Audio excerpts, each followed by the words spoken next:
Madame, Monsieur, bonsoir et bienvenue dans le 20h de TFM. Dans l'actualité de ce vendredi, le chef de l'État met fin aux fonctions des ministres et membres du gouvernement. Le chef de l'État en a même temps décidé de mettre en place un nouveau gouvernement sous la direction du Premier ministre Amadou Ba. Refus des fiches de parrainage à Ousmane Sonko, la Cour suprême rejette la requête de référé liberté. L'audience est terminée il y a quelques minutes. On vous explique tout dès le début de cette édition. Rentrée scolaire, la note du matériel scolaire très salée pour les parents. L'achat des fournitures, priorité absolue des dépenses de cette fin du mois. Reportage à suivre. Et puis santé, célébration de la journée mondiale de la paralysie cérébrale, la déficience motrice la plus courante chez les enfants. Des parents d'enfants malades témoignent dans cette édition. Voilà pour les titres et tout de suite le développement.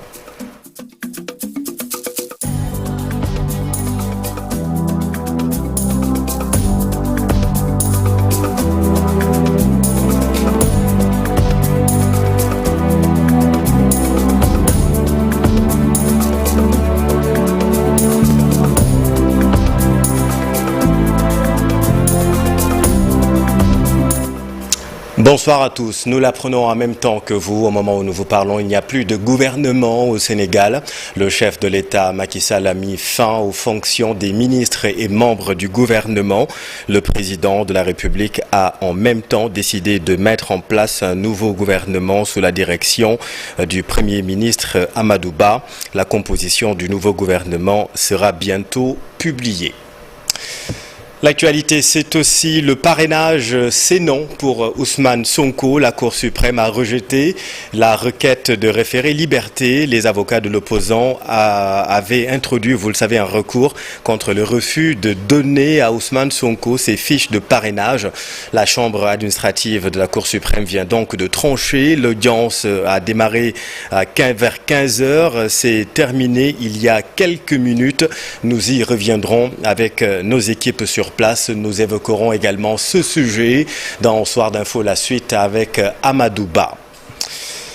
L'ex-porte-parole du gouvernement, Oumar Gueye, nommé président de la commission d'évaluation et de suivi des politiques et programmes publics. Il remplace à ce poste El Hadj Ibrahima Sall, candidat à la présidentielle de 2024. Encore des séries de braquages dans la commune de Dara Djolof. La nuit dernière, des individus armés ont attaqué des stations sur la route de Touba. Plusieurs vitres ont été cassées. Un des gardiens touché par balle. Voyons tout cela avec Mamadou Moustapha Ndiaye et Sidi Thiam.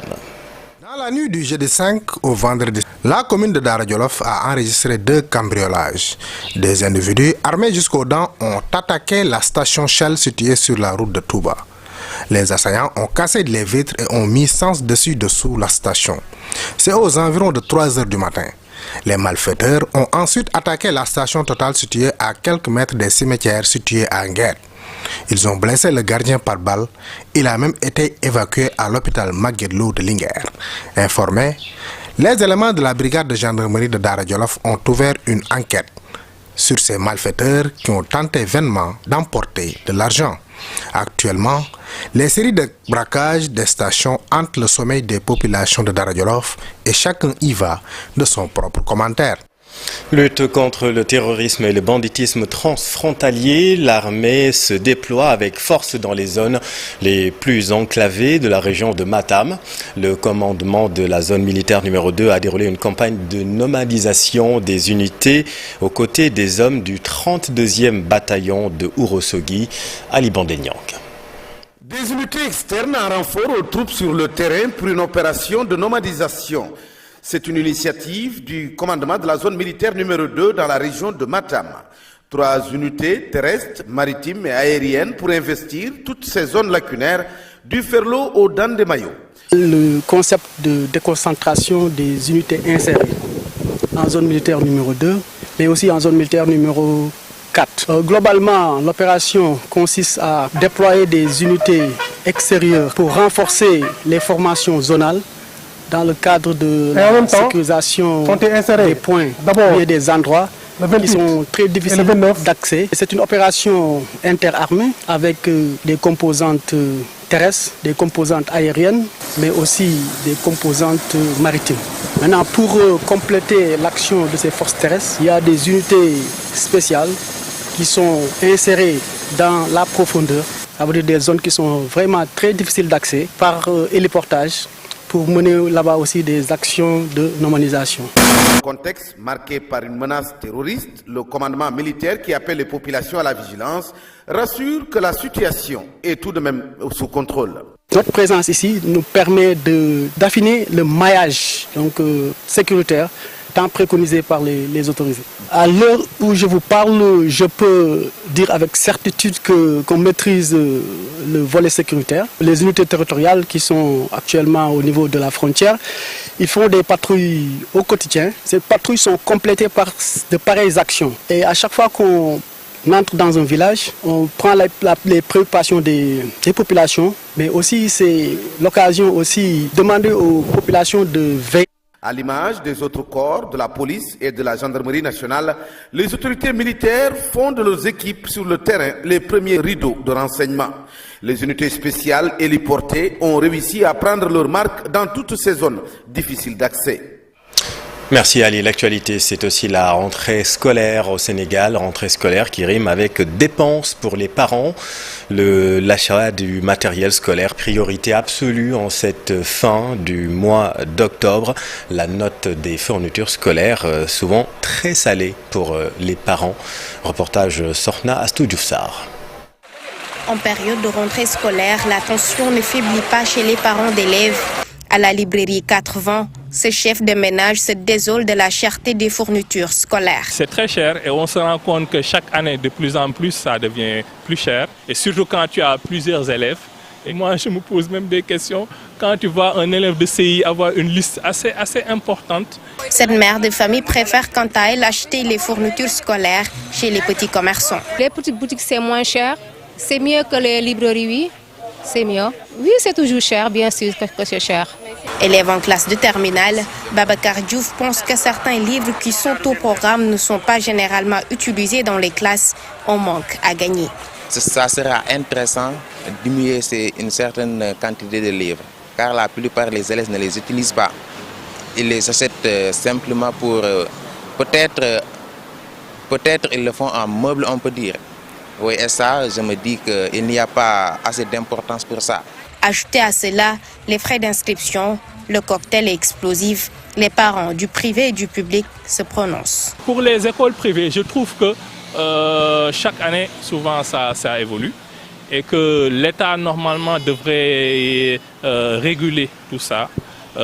S'il faut qu'il y ait des assises et que vraiment qu'on puisse faire en sorte que les parents puissent assurer vraiment l'ouverture des classes. Cette loi, je pense qu'elle a duré, mais on ne la sent pas parce que les écoles se prennent en charge elles-mêmes. L'État n'intervient pas dans les écoles publiques, encore même privées. C'est pour ça que les parents sont obligés de donner une participation annuelle qui permettent aux écoles de pouvoir prendre en charge ses besoins. Certains parents ne dorment plus. En cause, le panier de l'école est de plus en plus lourd. Malgré tout, ils font main et pieds pour permettre à leurs enfants de reprendre le chemin des classes. À Hambourg, les enseignants décisionnaires ont débuté l'année scolaire avec une liste de doléances déposées à l'inspection de l'éducation et de la formation de Mbour 1. Ils exigent la rétroactivité du décret 74-347 à défaut de l'élimination définitive du statut des enseignants décisionnaires. Voyons tout cela avec Ndaïmati Dieng et Mamadou Gueye. Ils ont tenu à accueillir les élèves dans les salles de classe avant d'en ressortir pour énumérer leurs doléances. Ces enseignants décisionnaires d'Hambourg se sont adressés au ministère de la fonction publique. La revendication reste la même. Monsieur le ministre, les décisionnaires exigent, à défaut d'être reclassés comme fonctionnaires, que le décret 74-347 du 12 avril 1974 portant révision du statut du décisionnaire soit rétroactive. Que le décisionnaire puisse bénéficier de l'imputation budgétaire avec la retraite et non qu'il soit laissé à la merci des services médico-sociaux de l'IPRES. Malamine Ndiaye, secrétaire général national de l'enseignement élémentaire, affilié à la Confédération nationale des travailleurs du Sénégal, poursuit la liste. Qu'il puisse avoir des commissions d'avancement composées des enseignants comme les fonctionnaires. Que l'on revoie à la hausse la cotisation à 12% à l'instar des fonctionnaires pour bénéficier de la même pension. Mais surtout, de permettre aux enseignants décisionnaires de bénéficier de 80% du dernier salaire en activité. Et pour cela, nous voudrions que l'âge de la retraite soit relevé à 65 ans. Baba Thiam, l'inspecteur de l'éducation et de la formation de Mbour 1, fait savoir que le ministère de l'Éducation a fait tout ce qu'il devait faire. Vos représentants syndicaux savent que le ministère de l'Éducation nationale a fait ce qu'il devait faire et a transmis le dossier qui est entre les mains de la fonction publique. Ces enseignants disent s'en limiter là pour aujourd'hui, mais promettent de durcir la lutte dans les prochains jours. Éducation toujours, INEFJA, Institut national des jeunes aveugles de Thiès, démarre les cours. Les élèves non-voyants et déficients visuels orientés au niveau des lycées et collèges de Thiès dans les classes inclusives éprouvent beaucoup de difficultés. Les professeurs ont même du mal à les encadrer. Les cours ne sont pas adaptés. C'est un reportage de Cheranta Diop et c'est la tire. D'éducation et de formation des jeunes aveugles de Thiès prime ses meilleurs élèves qui ont obtenu de très bons résultats cette année au BFM et au baccalauréat. La grande salle d'informatique a reçu ses récipiendaires, une initiative de l'association Sunu Yéné. Primer les meilleurs élèves aveugles. Ce qui est intéressant aussi, il se trouve aussi dans l'éducation inclusive. Comme que l'INEFJA ne peut pas prendre tous les aveugles, on a créé aussi des écoles inclusives. Astou Ndiaye fait partie des meilleurs élèves. Elle a saisi l'occasion pour énumérer les difficultés auxquelles les élèves aveugles et déficients visuels font face dans les classes inclusives. Parce que nous, quand on travaille en classe, on doit être assisté. Et ce rôle-là est joué par nos camarades. C'est eux qui nous dictent et tout. Mais des fois, on a beaucoup de problèmes avec ça. Et aussi beaucoup de problèmes avec les profs qui ne peuvent pas expliquer correctement aux déficients visuels qui ne comprennent pas la prise en charge dans les classes, ça reste. Ces élèves handicapés visuels sont aussi initiés au numérique pour qu'ils puissent être autonomes. Un des formateurs, enseignants-chercheurs à l'université numérique, Cheikh Hamidou Kane, se dit comblé. Nous sommes avec des collégiens qui sont déficients et lycéens qui sont déficients visuels. On voit que l'informatique leur apporte l'autonomie. Nous sommes très satisfaits.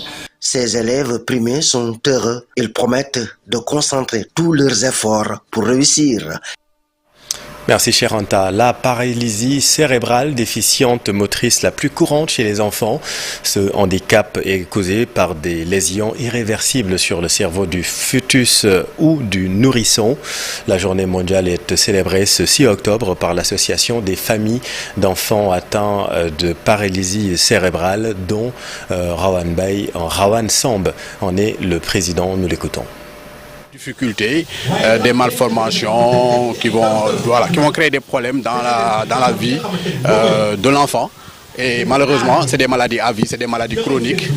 L'enfant est obligé de vivre avec durant toute sa vie. L'objectif, c'est de communiquer sur la maladie, sur l'avancement, sur les causes de la maladie, comment on vit avec et qu'est-ce qui permet aujourd'hui, partout dans le monde, avec l'Organisation mondiale de la santé, d'améliorer les conditions de ces enfants et des personnes en général qui vivent au quotidien de cet handicap. Les enfants, ils ont besoin d'assistance sur différents plans.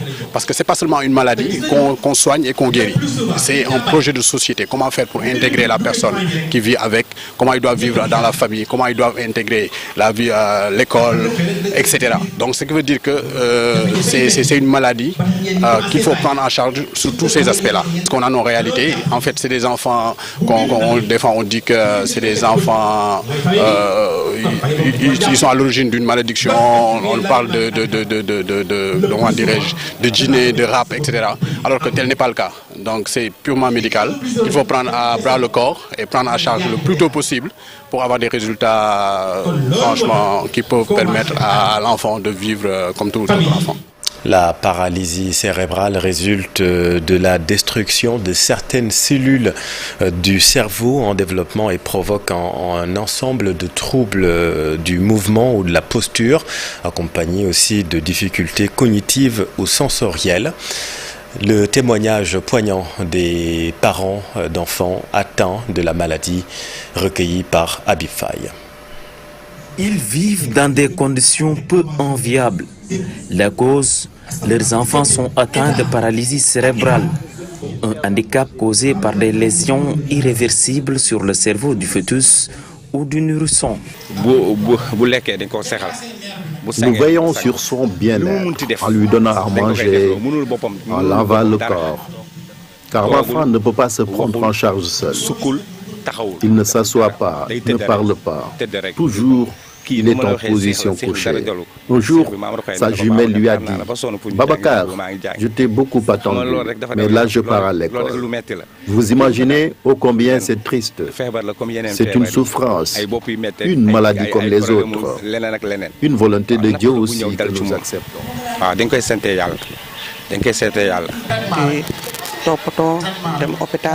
Nous prenons soin de lui. Nous l'emmenons à l'hôpital. C'est dur de voir son enfant inerte. À 12 ans, il ne peut rien faire pour lui. Vous lui assurez tout, même ses déplacements. Alassane Fall est le père de Babacar, jumeau de Rokaya, âgé de 4 ans. Il rencontre d'énormes difficultés pour entretenir son enfant handicapé. Il fait recours à des méthodes traditionnelles pour soulager son enfant.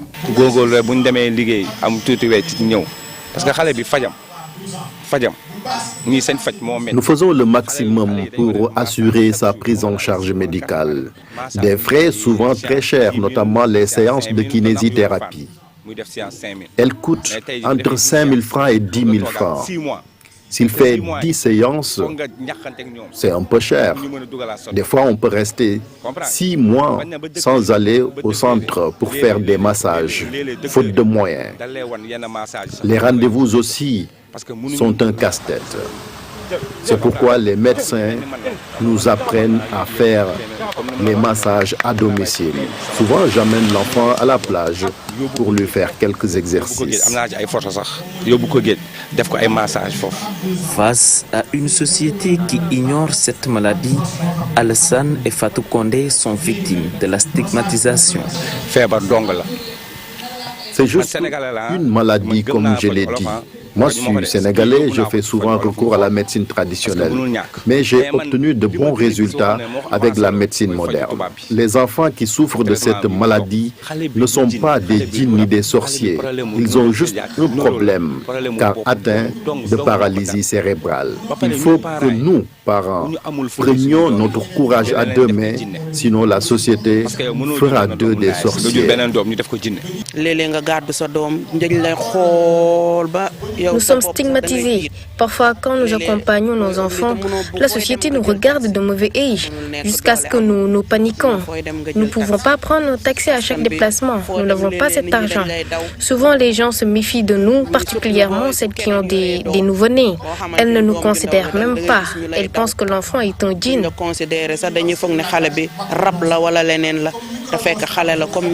Dans l'espoir de voir un jour leurs enfants atteints de paralysie cérébrale marcher et parler, les parents invitent les autorités à les soutenir dans ce combat.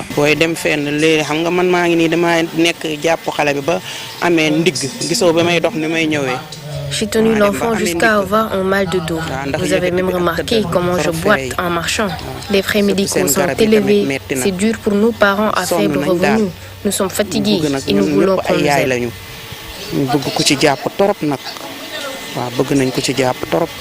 Babacar Fall et Fatou Condé ont un enfant victime de paralysie cérébrale. En cette journée mondiale dédiée à cette maladie, ils invitent les autres parents de combattre par tous les moyens toute forme de stigmatisation. 6e édition du Forum Gallienne. Cette année, les maladies non transmissibles, l'Afrique en lutte est le thème choisi par les experts médicaux pour parler de ces tueuses silencieuses qui font des ravages dans le monde. Reportage Fatou Bintou Conté et Youssou Barou. non transmissibles, l'Afrique en lutte, le thème de la 6e édition du Forum Galien. Les maladies non transmissibles font des ravages actuellement en Afrique, plus particulièrement au Sénégal. L'Afrique est un continent qui fait face à un double fardeau. On a l'habitude de lutter contre les maladies infectieuses qui sont d'origine bactérienne, virale, parasitaire et mycosique et qui sont responsables des épidémies. Mais ce qu'on ignore, ou bien ce sur quoi on ne met pas beaucoup l'accent, ce sont ces tueuses silencieuses que constituent les maladies non transmissibles. Ces maladies non transmissibles sont aussi responsables de beaucoup de décès dans le monde.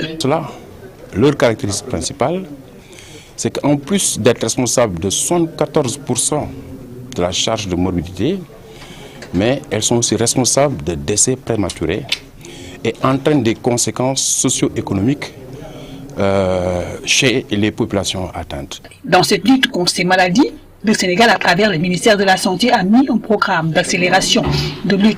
Au Sénégal, le ministère de la Santé et de l'Action sociale vient de lancer son programme stratégique d'accélération de la lutte contre les maladies non transmissibles et s'apprête à mener sa 2e enquête nationale sur les maladies non transmissibles. Celle-ci permettra de connaître la prévalence nationale de ces maladies et d'identifier les vrais facteurs de risque. Les maladies non transmissibles, ces tueuses silencieuses, méritent une attention particulière pour le corps médical, mais tout cela doit commencer par la prévention chez les populations. La maltraitance des équidés connaît un net recul dans le département de Foundiougne. La culture fourragère développée par l'Union des groupements associés de Ndiombato a permis d'améliorer l'alimentation de ces animaux qui jouent, vous le savez, un rôle important dans les campagnes agricoles. Reportage Aminata Goudiaby, Abdou Karim Pey. Fortement agricole.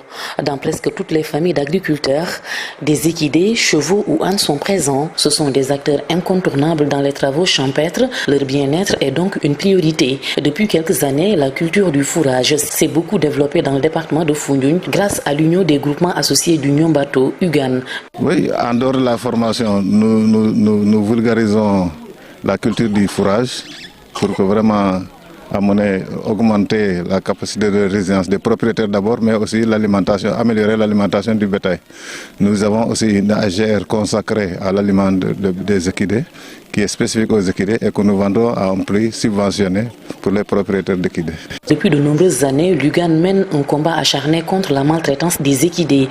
Les multiples sensibilisations, les séances de formation et autres visites à domicile ont porté leurs fruits. Des actes que nous menons dans le cadre du programme Nekinumala. Cette année, les causeries que nous menons dans les villages, la sensibilisation dans les communautés, nous effectuons effectivement par l'entremise de nos animateurs des visites à domicile pour vraiment s'enquérir de l'état général des équidés. Nous faisons aussi des formations à l'endroit des prestataires de santé animale, mais aussi des maréchaux ferrants. Il y a de l'amélioration dans la prise en charge de la santé animale, dans la manière d'élever, dans la manière de manipuler les équidés. Vraiment, il y a beaucoup d'avancées qui ont été notées dans la zone. Et c'est l'ONG Brook West Africa qui accompagne financièrement l'Union des groupements associés du Ndiombato dans le programme dénommé Nekinumala, ou bien-être des animaux. Mais il y a beaucoup de choses à intégrer dans cet ensemble de bien-être des équidés. Et je pense qu'ils l'ont aussi mentionné, la formation des maréchaux ferrants, qui est un élément qui vient intégrer le programme global. À l'instar d'autres localités, la Journée mondiale des animaux a été célébrée dans le département de Foundiougne et c'est le village de Kerlaen Fatim dans la commune de Nioro Alassane qui a accueilli la cérémonie. Merci Aminata. Et puis nous vous rappelons l'information de cette soirée. Le chef de l'État Macky Sall a mis fin aux fonctions des ministres et membres du gouvernement. Un nouveau gouvernement sera annoncé sous la direction du Premier ministre Amadou Ba. La composition du nouveau gouvernement sera publiée bientôt. Et puis retenez également que le parrainage, c'est non pour Ousmane Sonko. La Cour suprême a rejeté la requête de référé liberté. On en parle dans un instant avec Amadou Ba. On en vient à notre rubrique Les bonnes feuilles de la rédaction. On parle plutôt culture. On est vendredi. Dans notre focus culture, on s'intéresse à la place du souvenir africain. L'administration du monument a profité du ralentissement des activités organisées sur le site pour le rendre plus attrayant. Quelques touches de couleur, des photos et des graffitis, ainsi que de grandes figures de la résistance africaine de l'esclavage au temps moderne. Reportage Iboudouf et Tierno Lorbendi. Quelques coups de balai, des agents qui s'activent chacun de son côté autour des images et des graffitis qui ornent l'espace. La place du souvenir africain change de visage et c'est pour profiter de cette sorte de trêve. Et cette année, comme on est en période hivernale, il y a une marche très mince pour organiser des activités qui rassemblent beaucoup de temps compte tenu des aléas climatiques. On s'est dit on va penser à une autre manière quand même de célébrer les grandes figures de l'Afrique et de la diaspora.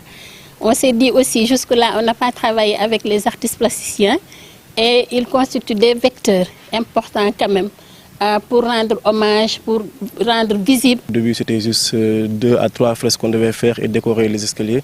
Mais après, depuis que ça a commencé à prendre forme et que les gens ont vu le résultat, on s'est dit pourquoi pas maintenant faire en sorte que ça soit l'espace de manière globale qu'on va décorer et qu'on va redonner vie. Parce que nous, notre rôle en tant qu'artiste, c'est quand on vient dans un lieu, on essaie de voir qu'est-ce qui peut aller avec.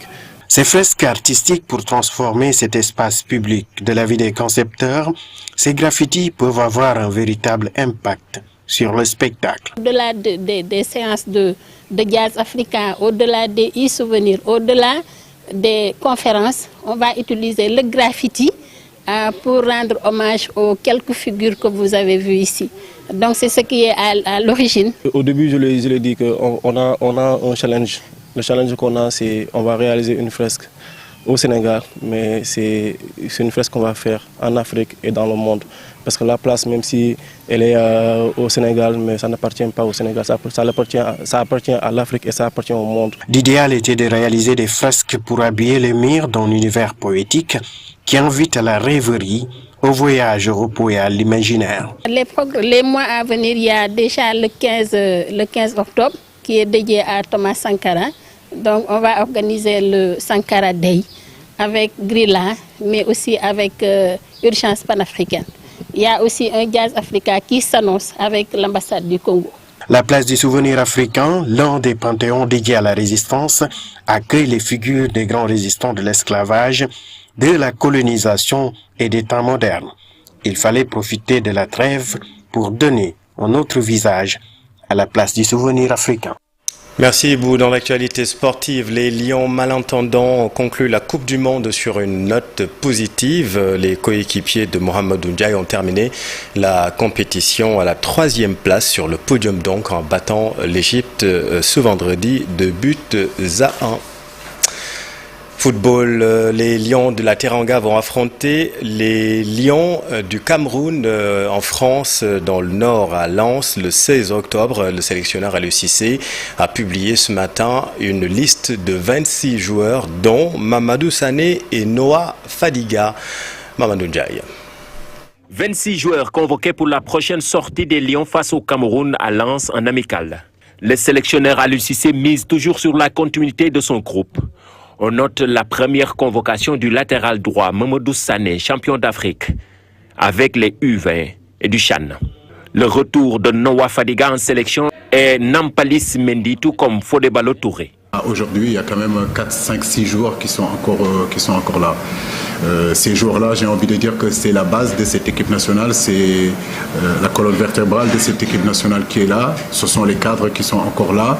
Vient s'y rajouter aussi d'autres joueurs.